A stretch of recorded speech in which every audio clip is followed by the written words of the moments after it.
Fala, segundão. Saudade medonha de vocês, viu? Espero que todos estejam bem e se cuidando, tá bom? Hoje nós vamos dar início à nossa primeira videoaula, que será de correção da atividade que eu passei no portal EDB, né? Que foi o simulado Enem de espanhol, tá bom? Então, por gentileza, acompanhe comigo aí a leitura dos slides. Boa aula! Então, pessoal, vamos à primeira questão, tá bom? Bom, aqui nós temos uma reportagem, tá, publicada sobre os autores, tá? Mas a interpretação que é cobrada é sobre uma expressão específica, que é a pulso, tá? Então, o comando da questão diz: apesar da proximidade entre as línguas portuguesa e espanhola, muitas expressões não são equivalentes. No texto, a expressão a pulso indica que Carlos Fuentes, então Carlos Fuentes é o autor citado dentro do texto, tá bom?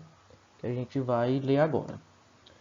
La excelente cosecha literaria latinoamericana de la segunda mitad del siglo XX puede resumirse en unos cuantos nombres.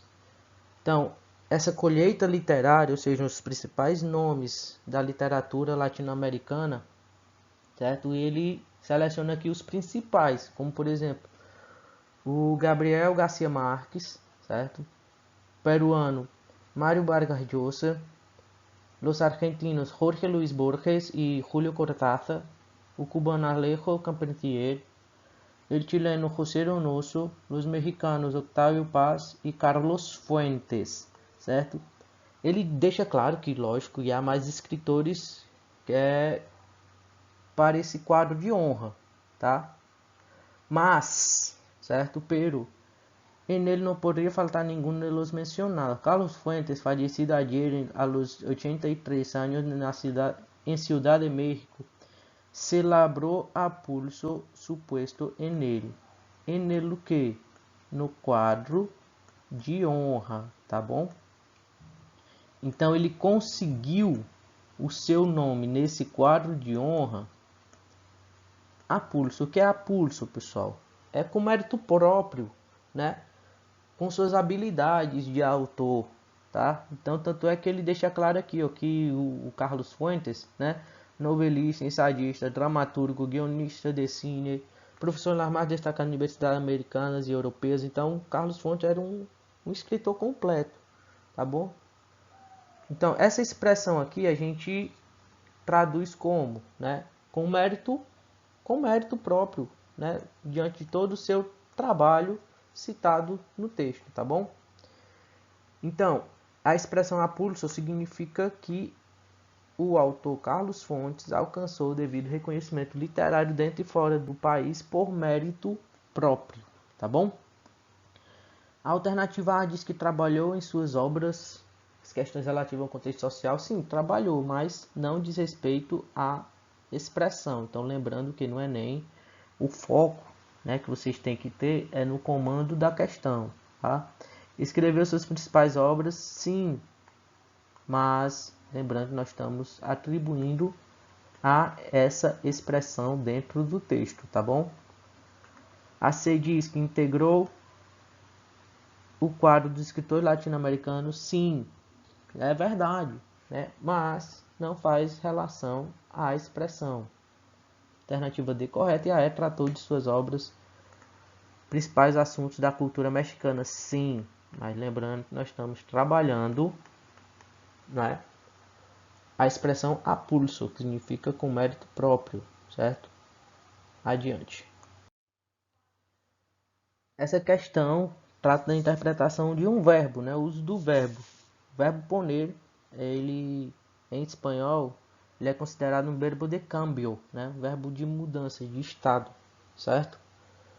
Então quem lembra, né, eu já conheci os verbos de câmbio, né? Isso daqui é uma questão gramatical, por mais que trabalhe em interpretação, tá? Neste grafite, realizado por um grupo que faz intervenções artísticas na cidade de Lima, há um jogo de palavras com o verbo poner, né, verbo de câmbio. A primeira ocorrência do verbo que vale vestir é uma roupa. Então, no supe que ponerme, não soube o que vestir.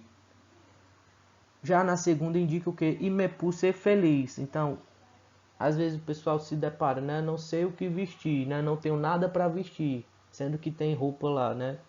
E tem gente que, de fato, tem uma roupa, mas se sente bem com ela, tá?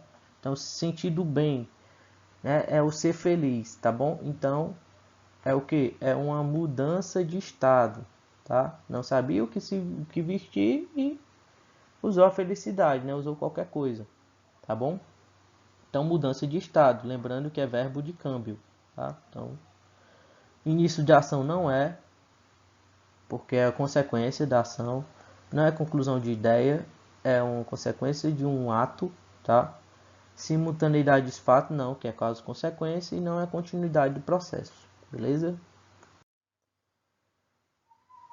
Essa questão explora a interpretação de um poema do Nicolás Guillén, né, que é um cubano, né, bastante conhecido e famoso pelas temáticas, né, do negro, da sociedade, certo? Nas suas obras, tá bom? Nesse poema, o Nicolás Guillén, no qual o poeta reflete sobre o plantio de açúcar na América Latina, as preposições, então nós temos aqui três preposições, junto, ou junto, sobre e bajo, tá? São usadas para indicar metaforicamente o que? Vamos ao texto, ó. El negro junto al canaveral. Então, o negro é atribuído aqui ao canavial. El yankee sobre el cañaveral. Então, também a mesma ligação. E la tierra bajo el cañaveral. Sangre que nos va. Sangre que se nos va. Então, é um trabalho árduo, né? É um trabalho doloroso, certo? Então, essas preposições indicam o quê? Relações sociais dos indivíduos que vivem do plantio da cana-de-açúcar, certo? Não é desordem na organização da lavoura, nada a ver, né? Relações diplomáticas com países, não deixou claro isso no poema, e muito menos o uso das preposições. Localidade da América Latina, não citou localidade específica e funções particulares de cada profissional, não deixou claro também, né, que o uso dessas preposições indicaria isso. Aqui, se fosse, né, a quase certa, né, seria a alternativa E. Né, lembrando da teoria de resposta ao item, né, nós temos a certa e a quase certa. Beleza? Dando continuidade, essa questão, nós vamos trabalhar um anúncio publicitário, tá? Lembrando que anúncio publicitário vai vender uma ideia ou um produto, né? No caso aqui, uma ideia, certo? E também vai explorar vocabulário heterossemântico, né? Como vocês podem perceber que a palavra embaraço, né? Embaraçar, embaraçada, né? Significa grávida, certo? Então, o que é que diz o texto? Lactância durante o embaraço e em tandem. Las mujeres podemos lactar durante el embarazo y en tándem, siguiendo una práctica natural e respetuosa com nossos hijos. Então, lactância lembra de quê? De lactose, leite. Então, amamentar, tá? Durante a gravidez e durante o quê? Que seria tandem, né? Seria o resguardo, digamos assim, tá bom? O que é que diz o texto? O comando da questão fala as marcas de primeira pessoa do plural, que a gente pode perceber aqui, las mujeres podemos, tá? Tem a finalidade de quê? Tá? Essa marca de primeira pessoa. Incluir o enunciador no discurso para expressar formalidade. É formalidade isso? Não. Agregar diversas vozes para impor valores às lactantes, não é impor valores, tá? Forjar não é forjar uma voz coletiva, é uma voz coletiva, tá bom? A alternativa correta é promover uma identificação entre o enunciador e o leitor para aproximá-los, né? E a E fala remeter à voz institucional, não é a voz institucional, certo? Então a alternativa D é a correta. Essa questão explora a interpretação de uma charge, tá? Que evoca uma situação de disputa. Como é que a gente fala isso? Por conta da palavra reto e a palavra duelo, tá bom? Seu efeito humorístico reside em quê? Vamos ao texto. Já não é como antes.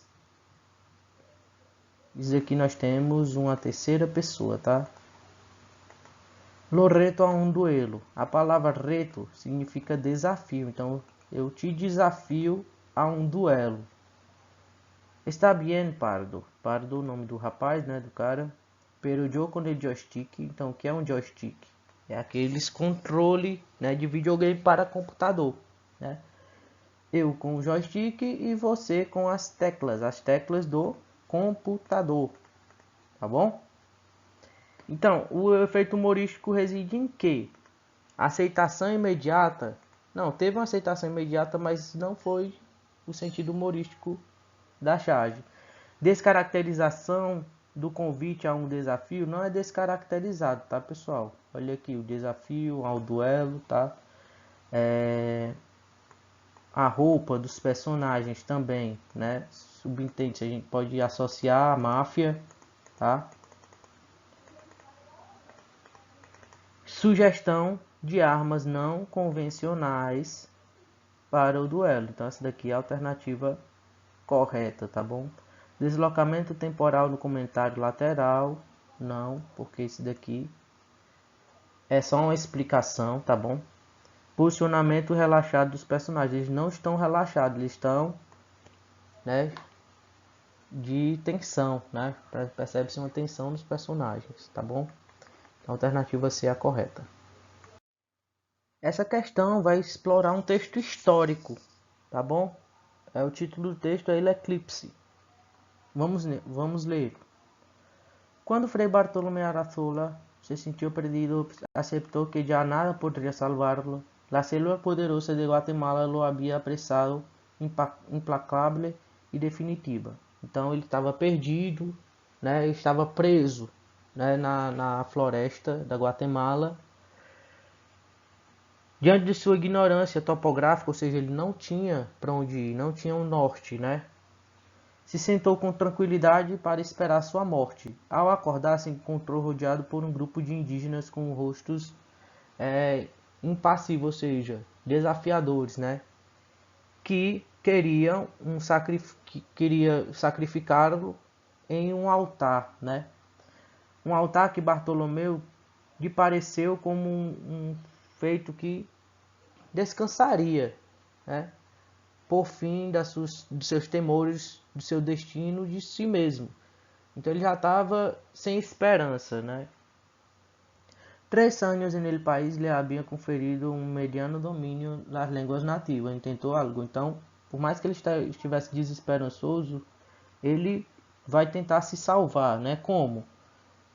Usando a própria língua dos nativos, né? Para iniciar uma comunicação. Dijo algunas palabras que fueron comprendidas, entonces floreció en él una idea que tuvo por digna de su talento y su cultura universal y su arduo conhecimento de Aristóteles. Então ele vai tentar enganar os indígenas, né? Porque ele lembrou que esse dia ia ter um eclipse total do Sol, né? Então ele se dispôs, né, de usar desse conhecimento para enganar os nativos, né, os maias, e se salvar. Foi o que ele disse. Si me matáis, les dijo, né? Puedo hacer que el sol escurezca en su altura. Los indígenas lo miraron fijamente y Bartolomé sorprendió la incredulidade em sus ojos. Então, ele pensou que os indígenas não tinham entendido a mensagem, né? Mas eles de fato só não estavam acreditando, certo? Viu que se produz um pequeno concerto e esperou confiado no incierto desdém. 2 horas depois, o coração de Frei Bartolomé Arrazola choqueava su sangre veemente sobre a piedra de los sacrifícios. Então, não adiantou de nada ele tentar enganar os indígenas. Ele morreu de todo jeito, tá bom? Brilhante bajo la opaca luz de un sol eclipsado, mientras uno de los indígenas recitaba sin ninguna inflexión de voz, sin prisa, una por una, las infinitas fechas en que se producirían eclipses solares y lunares que os astrônomos na comunidade maya haviam previsto e anotado em seus códices sem a valiosa ajuda de Aristóteles. Então, de certa forma, os indígenas já tinham todo um conhecimento astronômico, né, que o Frei Bartolomeu não sabia. Quer dizer, sabia através de Aristóteles, né, mas não sabia que os indígenas possuíam esse dito conhecimento, certo? E tentou enganá-los de maneira em vão, tá bom? Vamos ao comando da questão. No comando da questão diz o seguinte: no texto confrontam-se duas visões de mundo, né? A cultura ocidental por parte do Frei e a mítica, né, por parte da indígena maia, tá bom? De acordo com essa narrativa, os catequizadores espanhóis avalizam os saberes produzidos das comunidades indígenas. Não, eles não sabiam que os indígenas tinham esse conhecimento astronômico, tá? Os indígenas da comunidade maia mostram-se perplexos, não os mostram perplexos, até porque eles já sabiam, tá, o que ia acontecer. O catequizador espanhol apresenta-se adaptado às culturas autóctones ao promover a interlocução entre os conhecimentos aristotélico e indígena. Certo, a gente sabe disso, mas não foi... ele não soube, né, não sabia que os indígenas tinham, mas ele sabia o conhecimento aristotélico. O episódio representa de forma neutra o significado do conhecimento ancestral indígena, quando comparado ao conhecimento ocidental. Não foi de forma neutra, tá bom? Os conhecimentos acadêmicos de Araçoli são insuficientes para salvá-lo da morte, ante a sabedoria astronômica da cultura maia. Então, a alternativa correta, a alternativa é, certo? Mesmo ele sabendo de Aristóteles, ele tentou enganar os indígenas, só que os indígenas já tinham o seu próprio calendário e sabia quando ia acontecer o eclipse, né? Infelizmente. Essa questão vai explorar a interpretação de uma charge, tá? O charge é um gênero textual que possui caráter humorístico e crítico. Ao abordar o tema no uso de tecnologia, essa charge critica. O que é que ela critica? Vamos ao texto, tá? Sabes que creo que tanta tecnologia, tanta era digital, tanto adelante na carreira informática nos ha llevado a uma época de deshumanização e despersonalização. Então, é uma crítica, né? Um discurso formado por um dos personagens, tá? Então, mas ele diz, no concílio com vos. Então, ele pensou que ele estava falando com ele, né? E o que é que ele responde? E vos a quem te perguntou?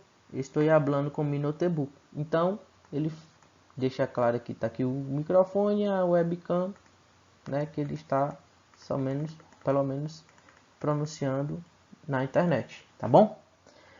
Então, qual a crítica feita? Postura das pessoas que não respeitam a opinião dos outros, nada a ver, né? Porque até porque eles estão falando de tecnologia, tendência de algumas pessoas interferir também não tem relação com tecnologia. Forma como a tecnologia ampliou a comunicação e a interação entre as pessoas. Isso daqui a gente sabe que é verdade, mas não é a crítica, certo? Não é a crítica feita nessa charge.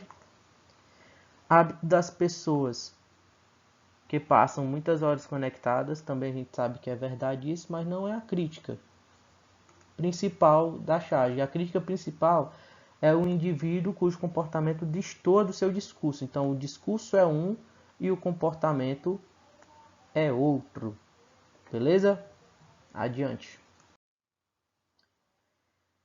Outra questão de interpretação. Vamos ao comando. As ações solidárias contribuem para o enfrentamento de problemas sociais. No texto, a ação solidária ocorre quando o contribuinte... Então, vamos aqui ao texto.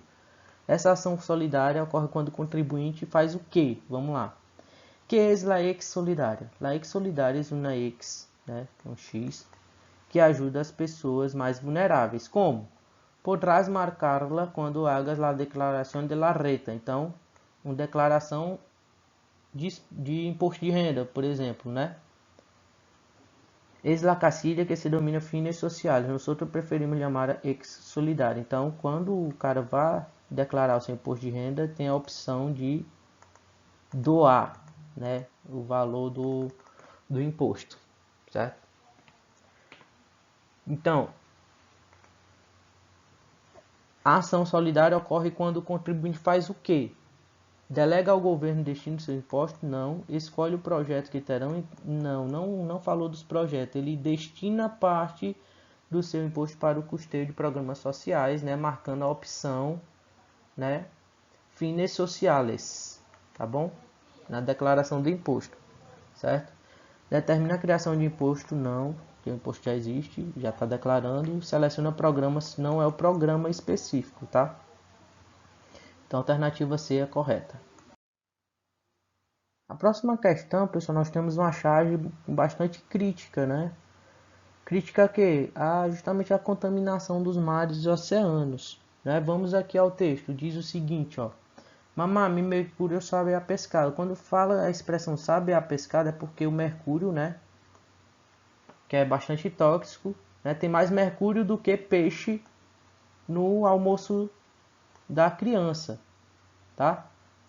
E o que é que a mãe dele responde? Come e caia, eu não tendrás dioxinas depois. Dioxinas também é outro material bastante tóxico, né? De sobremesa, tá bom?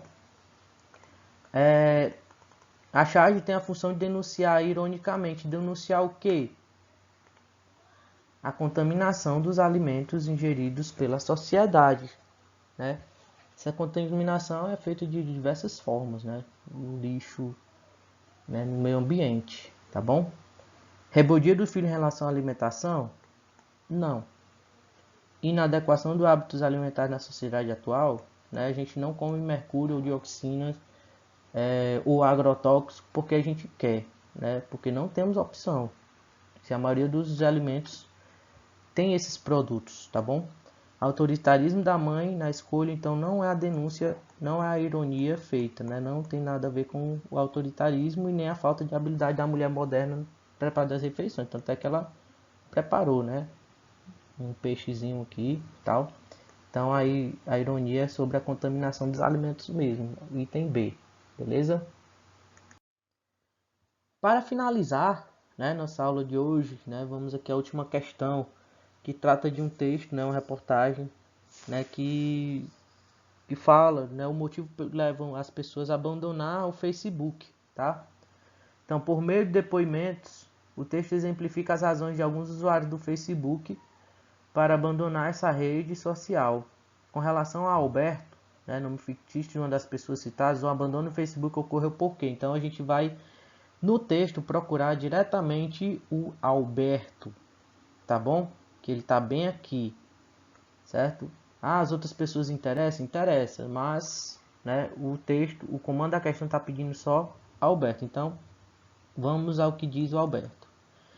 Em mi caso, hubo un motivo concreto, una bronca con una familiar muy cercano. Después del enfado, fui a excluirlo de la lista de amigos, pero en el momento de hacerlo me sentí ridículo al reparar en lo enganchado que yo estaba en esa red y pensé que mejor me eliminaba a mí mismo. Suena a broma, pero ocurrió así. Então explica Alberto. Então por que ele abandonou o Facebook, né? Ele sentiu ridículo ao reparar o quanto ele estava dependente, né, do Facebook, tá? Então, o título do texto também fala de vício e confusão, discussão, tá bom? Então, por que Alberto deixou? Então, tá aqui a alternativa correta. Notou a dependência que tinha desenvolvido a essa rede, tá bom? Tá aqui a justificativa marcada para vocês. Soube que investia 20 minutos diariamente, não foi o Alberto que falou isso, tá? Então, cuidado aqui. Percebeu que a sua rotina começara a perder interesse, também não foi o Alberto que falou. Compreendeu que ele expunha a intimidade, também não foi o Alberto que falou. E descobriu a falta de utilidade da internet para, também não foi o Alberto que falou. Lembrando que a gente tem que bater atenção, né, no comando da questão, tá? Bom, pessoal, aqui eu finalizo a minha aula, tá? Espero que vocês tenham gostado. Forte abraço e a gente se vê. Tchau, tchau.